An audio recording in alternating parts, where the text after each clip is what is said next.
Hello दोस्तों, स्वागत है आप सभी का आपके अपने YouTube चैनल एम ऑफ रैन में। दोस्तों आज हम डिस्कस करने वाले हैं भौतिक अधिशोषण तथा रासायनिक अधिशोषण की तुलना के बारे में। दोस्तों इससे पहले वाले वीडियो में मैंने आपको बताया था भौतिक अधिशोषण तथा रासायनिक अधिशोषण तथा उनके प्रकारों के बारे में। हम पहले इससे वीडियो जो था उसमें हम डिस्कस कर चुके हैं, जिसकी लिंक ऊपर आई बटन में आ रही है। तो पहले आप ये वाला वीडियो ज़रूर देखें ताकि आपको ये वीडियो समझने में ज़्यादा आसानी हो। तो दोस्तों आज हम डिस्कस कर रहे हैं भौतिक अधिशोषण तथा रासायनिक अधिशोषण में क्या अंतर होता है, इनकी तुलना हम यहाँ पे करने वाले हैं। तो चलिए शुरू करते हैं और देखते हैं कि भौतिक अधिशोषण तथा रासायनिक अधिशोषण की तुलना किस प्रकार से की जाती है। तो दोस्तों स्टार्ट करते हैं। दोस्तों हमारे पास है भौतिक अधिशोषण एवं रासायनिक अधिशोषण की तुलना। हम यहाँ पे भौतिक अधिशोषण व रासायनिक अधिशोषण की तुलना करने वाले हैं। भौतिक अधिशोषण क्या होता है मैं आपको पहले बता चुका हूँ, रासायनिक अधिशोषण क्या होता है मैं आपको पहले बता चुका हूँ, जिसकी लिंक ऊपर आई बटन में आ रही है, आप वो पहले देख लें। तो दोस्तों यहाँ पे हम भौतिक अधिशोषण पर डिस्कस करेंगे पहले प्रकृति के बारे में, नेचर के बारे में। भौतिक अधिशोषण नेचर में किस प्रकार से होता है। तो अधिशोषक तथा अधिशोष्य के मध्य दुर्बल वान डेर वाल्स बल होते हैं। जो भौतिक अधिशोषण होता है उसमें अधिशोषक तथा अधिशोष्य के बीच दुर्बल वान डेर वाल्स बल होते हैं। अधिशोषक क्या होता है दोस्तों, मैं आपको एक बार एग्जाम्पल से समझा देता हूँ। दोस्तों देखिए अधिशोषण क्या होता है। ये हमारे पास क्या है, एक बुक है। सपोज ये हमारे पास कोई एरिया है, क्षेत्रफल है, और इस पर अगर धूल मिट्टी के कण आएंगे और चिपकेंगे, इसकी सतह पर बैठ जाएंगे, तो इसको हम क्या कहते हैं, अधिशोषण कहते हैं। और यहाँ पे क्या है, भौतिक अधिशोषण। तो दोस्तों यही होता है भौतिक अधिशोषण।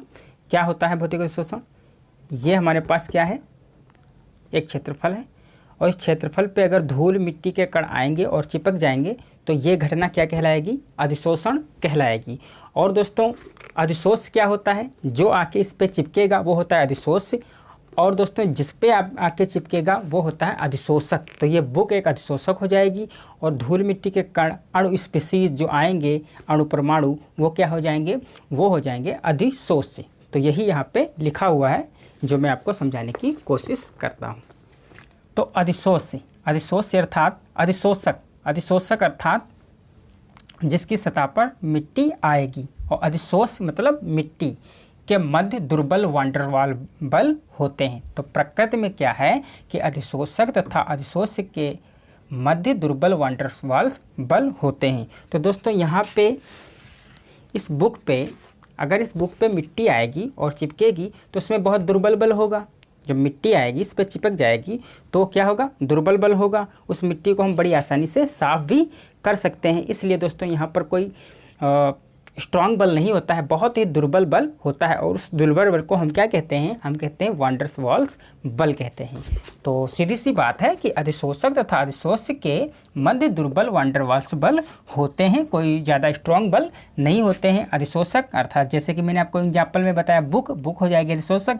अधिशोष्य जैसे मैंने आपको बताया मिट्टी। तो जब बुक पे मिट्टी चिपकेगी तो उसके बीच में जाहिर सी बात है बहुत कमज़ोर बल होगा। उस कमज़ोर बल को कहा जाता है वान डेर वाल्स बल। तो अधिशोषक तथा अधिशोष्य के मध्य दुर्बल वान डेर वाल्स बल होते हैं।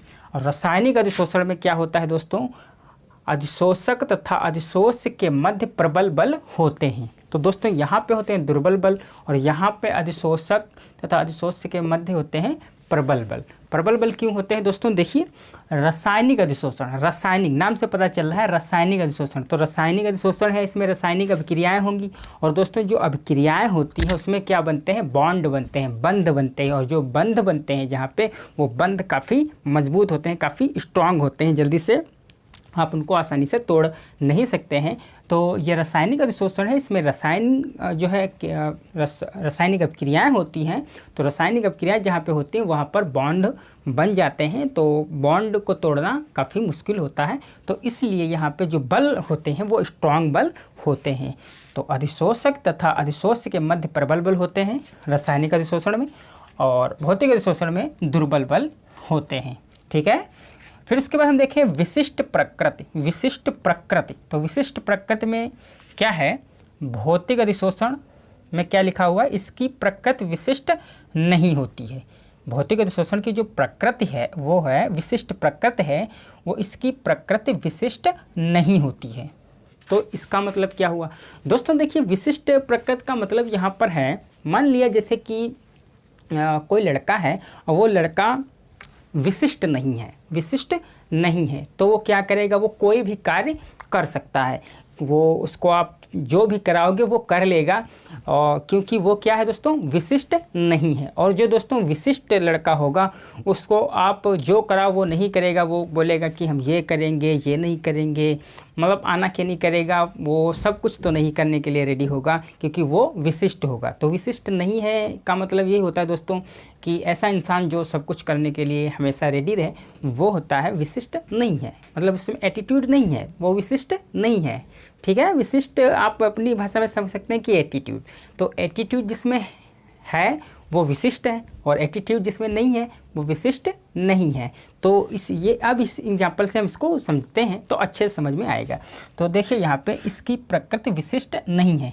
तो दोस्तों जो मिट्टी होती है वो हर जगह पे चिपक जाएगी, हर जगह पे बैठ जाएगी, वो आपकी बुक पर भी बैठ जाएगी मिट्टी, और मिट्टी बोर्ड पर भी बैठेगी, मिट्टी हर जगह बैठ जाएगी, क्योंकि दोस्तों मिट्टी क्या है? विशिष्ट, उसके जो है विशिष्टता नहीं है, वो सबको एक समान तराजू में तोलती है। वो ये नहीं देखेगी मिट्टी कि आप जो है आप हीरो हो, मैं आप पे नहीं चिपकूंगा, ऐसा तो कुछ होने वाला नहीं है। तो विशिष्टता मिट्टी में नहीं होती, वो जहाँ पे दिल करेगा उसको वो बैठेगी, चिपकेगी। ठीक है, तो ये क्या है? इसकी प्रकृति विशिष्ट नहीं है। जो भौतिक अधिशोषण होता है उसकी प्रकृति विशिष्ट नहीं होती है। ठीक है, और यह प्रकृति में विशिष्ट होता है, ये विशिष्ट प्रकृति का होता है, यानी कि रासायनिक अधिशोषण विशिष्ट होता है। विशिष्ट क्यों होता है दोस्तों? जो बॉन्ड बनते हैं रासायनिक अधिशोषण में क्या होते हैं? बॉन्ड बनते हैं, बंध बनते हैं। तो बंध हर जगह नहीं बन जाएंगे, हर तत्व के साथ बंध नहीं बन सकता है। बंध कुछ कंडीशन में और कुछ ही लोगों के साथ बनता है। बंध जो होता है वो कुछ तत्वों के साथ कुछ कंडीशन में ही बनते हैं, हर जगह पे बंध नहीं बन सकते हैं और हर तत्व के साथ में बंध नहीं बन सकते हैं। तो इसलिए यह विशिष्ट प्रकृति का होता है और भौतिक अधिशोषण विशिष्ट प्रकृति का बिल्कुल भी नहीं होता है। ठीक है, मिट्टी जहाँ दिल करेगा वहाँ चिपक जाएगी। ठीक है, लेकिन बंध जहाँ दिल होगा वहाँ तो बन नहीं सकता, क्योंकि बंध जो है उसके लिए कुछ कंडीशंस होती हैं और कुछ तत्वों के बीच में ही बंध बनते हैं। ओके, अब नेक्स्ट इसका अंतर हम देखते हैं। तो उत्क्रमणीयता में देखेंगे। उत्क्रमणीयता का मतलब होता है दोस्तों रिवर्स। जो चीज़ रिवर्स हो सकती है उसको हम उत्क्रमणीय कहते हैं, और अनुत्क्रमणीय वो होता है जो रिवर्स नहीं हो सकता है। जैसे कि मान लिया कोई अभिक्रिया होती है, वो अभिक्रिया इधर से इधर अगर हो रही है, इधर से इधर हो रही है और इधर से इधर भी हो रही है, तो उसको कहते हैं उत्क्रमणीय। और कुछ अभिक्रिया अगर कोई ऐसी है कि वो इधर से इधर हो रही है लेकिन आप इसको उल्टा नहीं हो रही है, तो वो अनुत्क्रमणीय होती है। तो यहाँ पे है यह उत्क्रमणीय होता है। तो दोस्तों यह उत्क्रमणीय है। जैसे सपोज ये बुक है हमारे पास, इस बुक पे मिट्टी आई और चिपक गई, और उस मिट्टी को फिर हम चाहें तो बड़ी आसानी से साफ़ भी कर सकते हैं। ईजी है ना, क्योंकि मिट्टी को हम ऐसे साफ़ तो भी कर सकते हैं ना, आराम से साफ़ कर लेंगे, मिट्टी आएगी इस पर बैठेगी, लेकिन हम मिट्टी को बड़ी आसानी से साफ़ भी कर सकते हैं। तो क्या हुआ? उत्क्रमणीय है ना।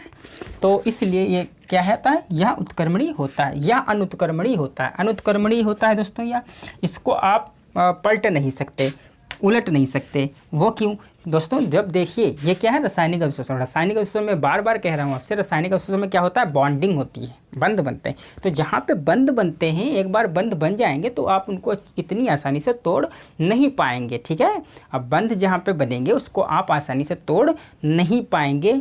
तो इसलिए यह क्या होता है? अनुत्क्रमणीय होता है। यानी एक बार अगर अभिक्रिया हो गई, बंध बन गए एक बार, उसके बाद में आप बंध को इतनी आसानी से नहीं तोड़ पाएंगे। ठीक है, तो जो भौतिक अधिशोषण होता है वो उत्क्रमणीय होता है और जो रासायनिक अधिशोषण होता है वह अनुत्क्रमणीय होता है। फिर हमारे पास है नेक्स्ट ताप का प्रभाव। तो ताप का प्रभाव है कम ताप पर यह तेज़ी से होता है। भौतिक अधिशोषण अगर टेम्परेचर कम होगा तो तेज़ी से होगा, लेकिन उच्च ताप पर घटता है, और जैसे ही ताप बढ़ जाएगा भौतिक अधिशोषण क्या हो जाएगा? घटता रहेगा। और रासायनिक अधिशोषण ताप बढ़ने पर वृद्धि होती है। तो रासायनिक अधिशोषण ताप बढ़ने पर बढ़ता है, भौतिक अधिशोषण ताप बढ़ने पर घटता है। ठीक है, तो दोस्तों भौतिक अधिशोषण ताप बढ़ने पर घटता क्यों है? देखिए, मान लिया जो है वही बुक है हमारे पास, तो मान लिया ये हमारे पास बुक है और इस बुक पे अगर सपोज मान लिया ओस आए और ओस सुबह की जो शबनम होती है, ओस ड्यू जिसको बोलते हो, वो ड्यू अगर इस पर आए तो चिपक जाए, और उसके बाद इस पर जब धूप लगेगी अर्थात जो टेम्परेचर होगा वो टेम्परेचर बढ़ेगा तो ओस जाहिर सी बात है फिर से वाष्प बन के वाष्पित होकर उड़ जाएगी। तो इसीलिए यहाँ पे टेम्परेचर जो है भौतिक अधिशोषण के लिए नुकसानदायक होता है, क्योंकि अगर इस पे ओस जमेगी, सुबह सुबह ओस जो होती है वो हर जगह आप देखने को आपको मिलती है, लेकिन जैसे जैसे सनराइजेस होता है, सूरज का उदय होता है, टेम्परेचर बढ़ता है तो वो जो ओस है वो उड़ जाती है। ठीक है, तो भौतिक अधिशोषण के लिए जो अधिक टेम्परेचर होगा तो वो नुकसानदायक होता है। अर्थात दोस्तों,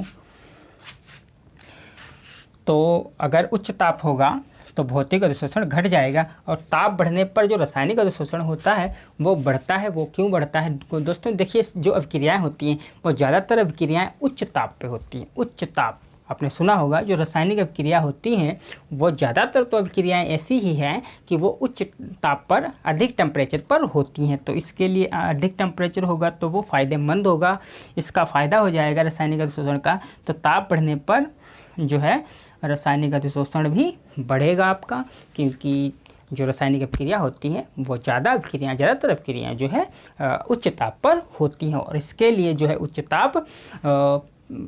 ताप में भौतिक अधिशोषण जो होता है वो घटता है और रासायनिक अधिशोषण जो है वो बढ़ता है। ओके, फिर हम देख लेते हैं अधिशोषक पृष्ठ का क्षेत्रफल।